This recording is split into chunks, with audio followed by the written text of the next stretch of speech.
Hello, I'm Dr. Q. This video introduces many of the fundamental concepts in economics and covers various topics. We will explain why economists use gross domestic product, GDP, inflation, and unemployment to assess the economy's health. We will further discuss why sustained increases in living standards are historically recent, identify why saving and investment promote higher living standards, and then explain why shocks and sticky prices are responsible for short-run fluctuations in output and employment. Lastly, characterize the degree to which various prices are sticky. Fluctuations in output and employment are often referred to as the business cycle. A recession is when output and living standards decline.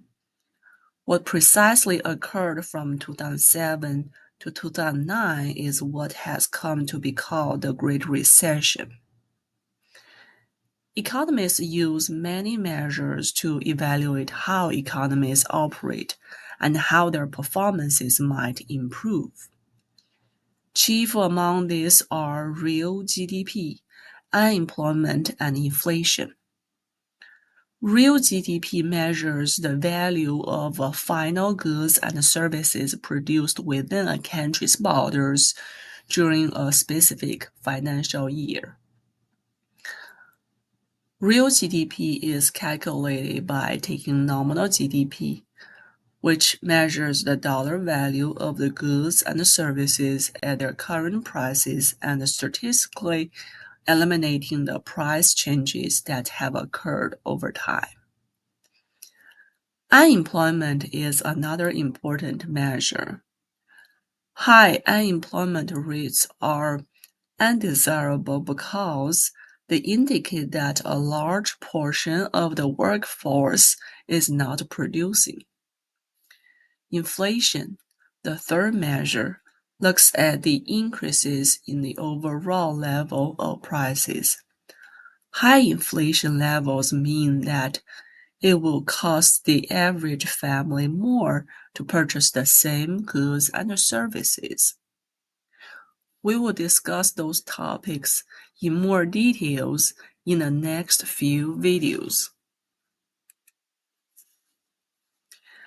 Macroeconomic models clarify many important questions about the power and limits of a government economic policy, such as whether governments can promote economic growth. Can they reduce the severity of the recession? Is monetary or fiscal policy more effective at mitigating recession? Is there a trade-off between inflation and unemployment? Is anticipated or unanticipated government policy more effective? The answers to these questions are critical because countries experience vastly different economic results. The models help explain why large differences occur and how government policies can influence growth rates, unemployment, and inflation. Here are some representative statistics. The Bureau of Economic Analysis under the U.S. Department of Commerce provides data for gross domestic product.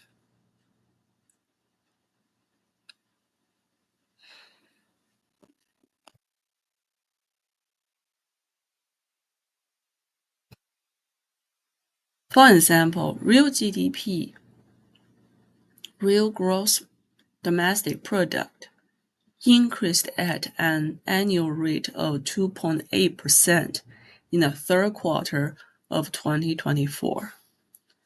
This is relatively stable, although there are fluctuations from time to time.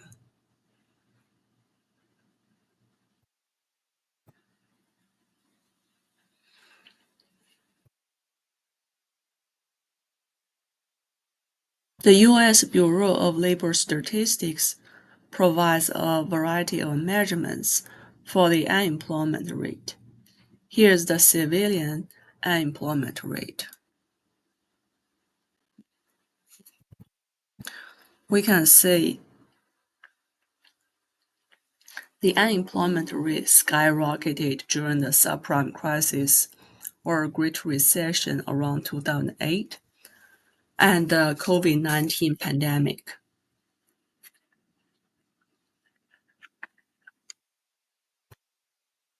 The unemployment rate stayed below 4% for years after the pandemic.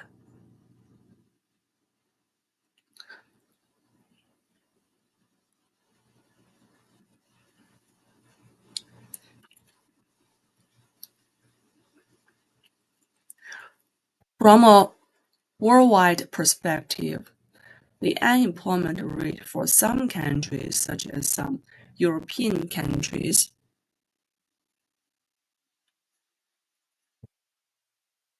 can be very high.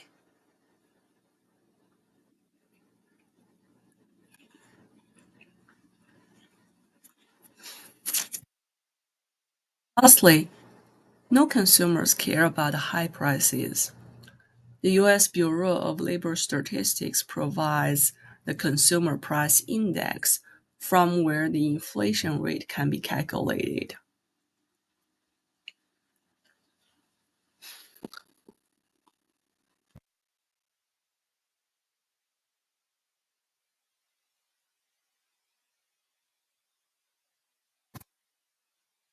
We can see that the inflation rate was ridiculously high around the end of the pandemic, partially because of the COVID-19 relief spending by the government and government policies to push the economy out of the COVID-19 recession. But the inflation rate had been contained since early 2023. The inflation rate varies drastically across countries.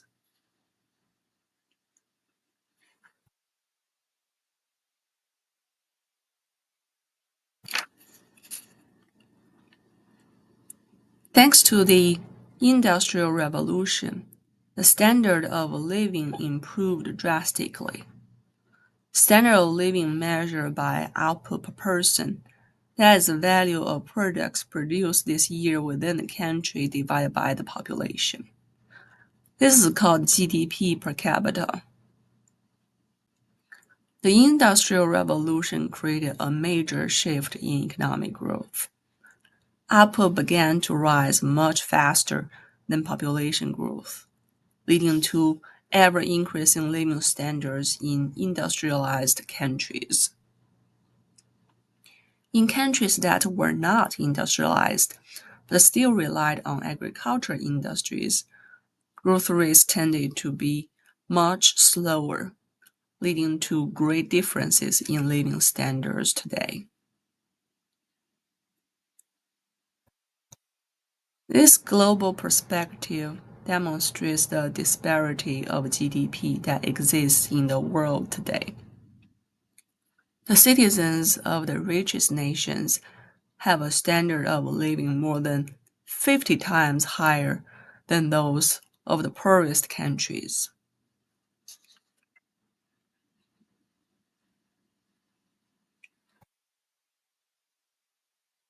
Before the Industrial Revolution, this gap was much narrower as countries were more equal. Here's a link with more up-to-date data, which is mainly consistent.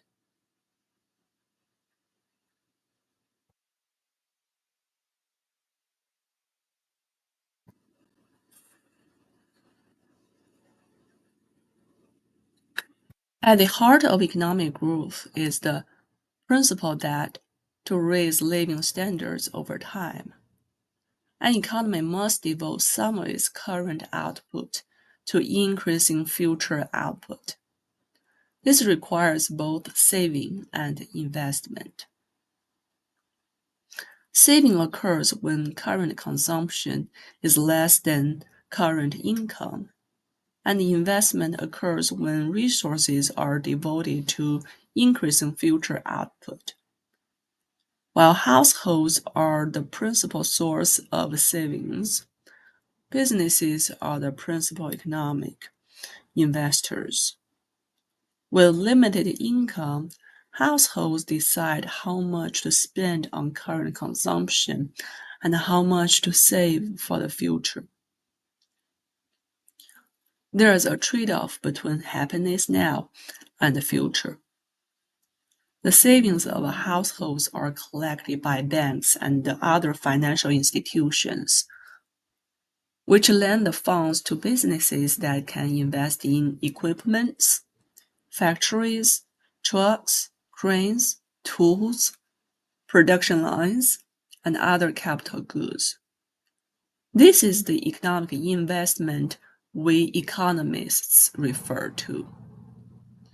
Economic investment helps us to acquire human-made production efforts to make our future production life easy. This differs from the financial investment we often refer to in daily life, which refers to purchasing assets in the hope of a financial gain. That is purely a financial transfer. There's no creation, and it is not a real investment in the economic world. No one knows what the future holds, and this uncertainty complicates decisions about the savings and investments. Shocks occur when unexpected situations occur. Economists are exposed to both demand shocks and supply shocks, as we learned in microeconomic classes. Demand shocks are unexpected changes in the demand for goods and services. It can be positive or negative. While supply shocks involved unexpected changes in the supply of goods and services, many factors can cause these shocks. This graph shows that production will stay the same under inelastic supply and flexible prices, and demand will shift in response to the demand shock. Price can adjust up or down depending on a positive or negative demand shock. An increase in demand shifts the demand curve to the right-hand side, and the prices increase. On the other hand, a decrease in demand shifts demand curve to the left-hand side, and the price decreases.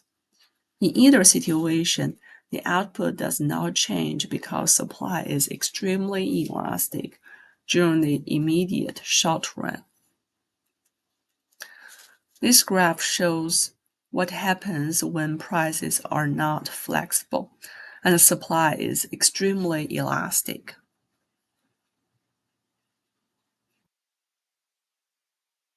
Since the price is fixed, the shift in demand curve causes a change in the units supplied at that price. When demand shifts to the left-hand side, the economy will suffer as firms that make the goods cut production and lay off workers, which can cause falling GDP and rising unemployment. When demand shifts to the right-hand side, the economy will boom as firms hire more workers to produce more. The GDP goes up and unemployment declines. Not all prices are sticky or slow to change. Many commodities such as corn, oil, and natural gas feature extremely flexible prices and can literally react in seconds to changes in supply and demand. Prices for final goods and services people consume tend to be quite sticky. The degree of stickiness can be measured by looking at the length of time between the change in the market and the price changes in goods and services. This table illustrates the stickiness of some common goods and services. See if this is consistent with your expectations or experiences.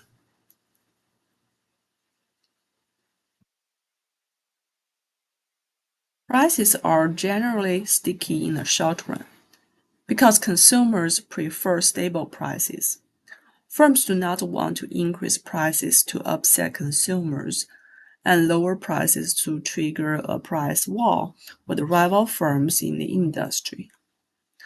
When looking at the causes of price stickiness, one factor is the stickiness of labor costs to a business.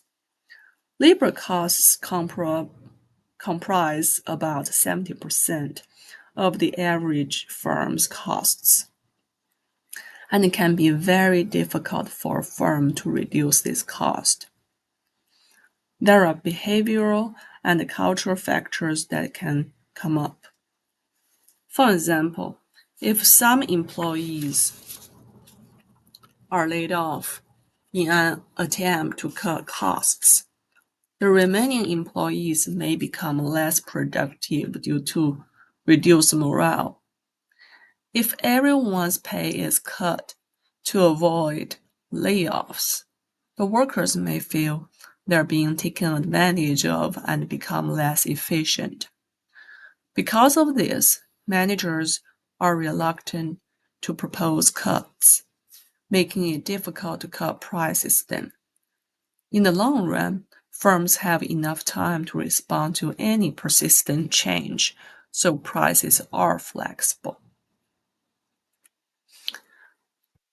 Deflation is not so good because falling prices lead to lower consumer spending, a major component of economic growth. Companies respond to falling prices by slowing their production, leading to layoffs and salary reductions. This further lowers demand and prices. And the Federal Reserve seeks to achieve inflation at the rate of 2% over the long run as measured by the annual change in the price index for personal consumption expenditures. One example of deflation is China's deflation after the COVID-19 pandemic.